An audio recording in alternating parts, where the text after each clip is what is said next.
Fire is a deadly destructive force. Fire-related property loss last year alone was estimated at $11 billion. The best way for the average person to be safe from fire is to prevent it from happening in the first place. However, in certain situations, a fire extinguisher can help you limit the damage a fire might cause by putting it out before it has a chance to grow out of control.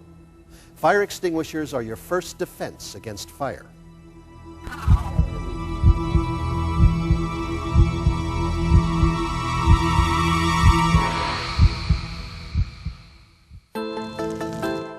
Before we talk in detail about fire extinguishers, let's talk about fire itself.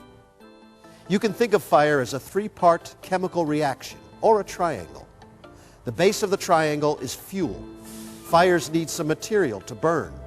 One side of the triangle is heat. All fire is hot. The other side of the triangle is oxygen. Without oxygen, fire goes out. Fire extinguishers put fires out by taking one of the three parts out of the mix and interrupting the chemical reaction. Fire is very fast. In only 30 seconds, a small fire can grow completely out of control and engulf a room. Room temperature in a fire can be 100 degrees at the floor and up to 600 degrees at eye level. The best way to survive a fire is to have working smoke alarms and a quick, safe escape route. Knowing when and how to use a fire extinguisher is a matter of life and death. If you choose the wrong extinguisher or use it in the wrong circumstances, you could make a small fire worse, and you could be injured or even killed.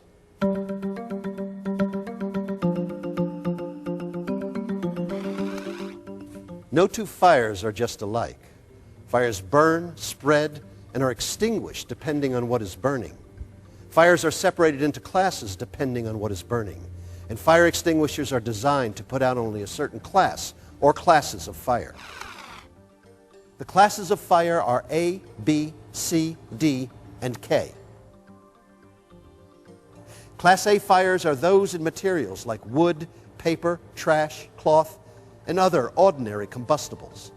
These fires can be extinguished by either air-pressured water or dry chemical extinguishers. Class A extinguishers are labeled with the letter A inside a triangle and/or a picture of burning trash. Class B fires are fires of flammable liquids like oil, grease, gasoline, kerosene, and acetone. Using water on a Class B fire can spread the fire to a larger area, causing more damage or even injuries. Class B fires can be extinguished by either dry chemical extinguishers or carbon dioxide extinguishers. Class B extinguishers are labeled with the letter B inside a square and/or a picture of a burning gas can. Class C is the category for electrical fires, such as those in appliances or at electrical outlets. These fires can be extinguished by either dry chemical extinguishers or carbon dioxide extinguishers. Class C extinguishers are labeled with the letter C inside a circle and/or a picture of a burning electrical plug. Most homes are best protected by multi-purpose fire extinguishers. These extinguishers are called dry chemical extinguishers. Dry chemical extinguishers work by separating the fuel element of the fire from its oxygen supply. The agent inside the extinguisher coats the fuel with a thin layer of dust. It not only separates the fuel from the oxygen in the air, but it also interrupts the chemical reaction of fire. Multi-purpose dry chemical extinguishers are also called ABC extinguishers because they put out Class A, B, and C fires. These extinguishers are safe for use on ordinary combustible fires, like furniture or papers, on fires of flammable liquids like grease or nail polish remover, and on fires in electrical equipment. They are labeled with the A, B, and C emblems and/or the pictures associated with each type. In addition to the letter and picture symbols, fire extinguisher labels have numbers on them that tell the size of the fire the extinguisher can handle. The number with the letter A tells how much water or other extinguishing agent it holds. The number with the letter B tells approximately how many square feet of a flammable liquid fire the extinguisher will put out. The larger these two numbers are, the larger the fires they can be expected to put out. There is no number associated with the C on a label. The fourth class of fire is Class D. These fires are those in combustible metals, such as magnesium, titanium, potassium, sodium, and others. Class D extinguishers are necessary in laboratories and industrial areas where these metals are found. The metals burn at extremely high temperatures and react violently with water, air, and certain chemicals. Class D extinguishers are labeled with the letter D inside a star. Class K fires are fires in restaurant kitchens. In recent years, the restaurant industry has begun to use vegetable oils in their deep-fat fryers. Class K extinguishers were developed to deal with these hotter oil fires in restaurant settings. It's important to understand the classes of fires for two reasons. First, to make certain you purchase the type of extinguisher you're most likely to need. And second, to make certain before you try to put out a fire that you have the right fire extinguisher at hand. If you do not know for sure what is burning, do not even try to extinguish a fire. Exit immediately and call the fire department from a neighboring home or business. Fire extinguishers are great tools for limiting the damage a fire can do if they are used under the right conditions.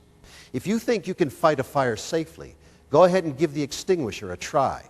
Here's what has to happen. First, call the fire department at 911 or tell someone else to do it. If you are at work, pull a fire alarm too. Only try to fight a fire that is small and contained. If the fire is spreading, leave the area immediately. Also try to use an extinguisher that is easy to reach and in working order. That is, it is fully charged. Also make sure the extinguisher is large enough to put out the fire within 8 to 10 seconds. That's how long you'll have, because most extinguishers completely discharge their extinguishing agent in under 10 seconds. Most portable fire extinguishers are fairly straightforward to operate. But if you don't know how to use the extinguisher you have, the time of the fire is not the time to learn. Only attempt to use an extinguisher you are familiar with. Don't start fighting the fire until everyone else has left the area or is leaving. Before you try to fight a fire, position yourself between the fire and an easy-to-reach exit. The exit should be at your back as you face the fire. Don't hesitate to quit if conditions change. If smoke fills the room, drop the extinguisher. Get on your hands and knees. Cover your nose and mouth with your shirt and crawl to the exit. The indispensable key to fighting fires safely is knowing how to use the extinguisher. If you're not very comfortable with operating instructions, don't even try to use the extinguisher. Different extinguishers have slightly different operations, but they are similar. Here are a few simple steps that apply to most extinguishers. Just remember, PASS. PASS is a memory device for the 4 basic steps of fire extinguisher use. P, pull the pin. A pin or latch locks the operating lever. Pull the pin or latch to free the lever. Stand 6 to 8 feet away from the fire. A, aim the extinguisher's nozzle or hose low at the base of the fire. S, squeeze the lever that operates the extinguisher. The extinguishing agent will immediately begin to discharge. S, sweep from side to side. The fire seems to be going out. Move carefully toward it as you continue to sweep side to side. Even after the fire appears to be out, keep an eye on the site until the fire department arrives. Firefighters should examine the site of any fire to be certain that it is completely out.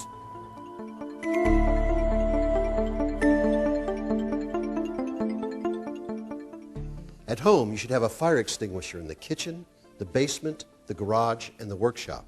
Also, it's a good idea to have one near the bedrooms and the living room, especially if any smokers live in the home, or if you use wood stoves or space heaters for heat.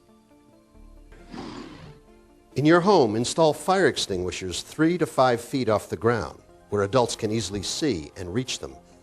Teach kids that extinguishers are not toys and are not to be touched. If you use a bracket to hang your extinguisher, make sure the bracket is easy to open. A stable shelf or alcove is a good location. Never hide your extinguishers in a closet or cupboard. Store all extinguishers away from heat sources. Install extinguishers near the exits and between any likely source of fire and the exit. If you work in an office or other low fire risk setting, fire extinguishers are installed much as they are at home. They should be placed in kitchens, near machinery, and in hallways. In most communities, workplace fire extinguishers are subject to regulation. Your local fire department will be happy to assist you in selecting and installing fire extinguishers in your workplace. Fire extinguishers are generally easy to maintain. Make sure any moving parts are dust and corrosion free. Check extinguishers monthly to see that they are charged and full. Most ABC extinguishers are disposable and must be discarded after use. If their gauges show empty, they must be replaced. Rechargeable units must be recharged if their gauges indicate low charge. Most of us hope that if we found a fire burning, we could save the day by putting it out. But putting out a fire is not as simple as it seems. Fire is a major killer. It is hotter, faster, and more uncontrollable than many people think. At the same time, a knowledgeable adult with a working fire extinguisher can put out some small, containable fires. In the case of a fire, evacuate the building. Call the fire department or have someone else call from a neighboring house or business. And then assess whether a small blaze can be put out with a fire extinguisher. Preparation and knowledge can make fire extinguishers your first defense against fire.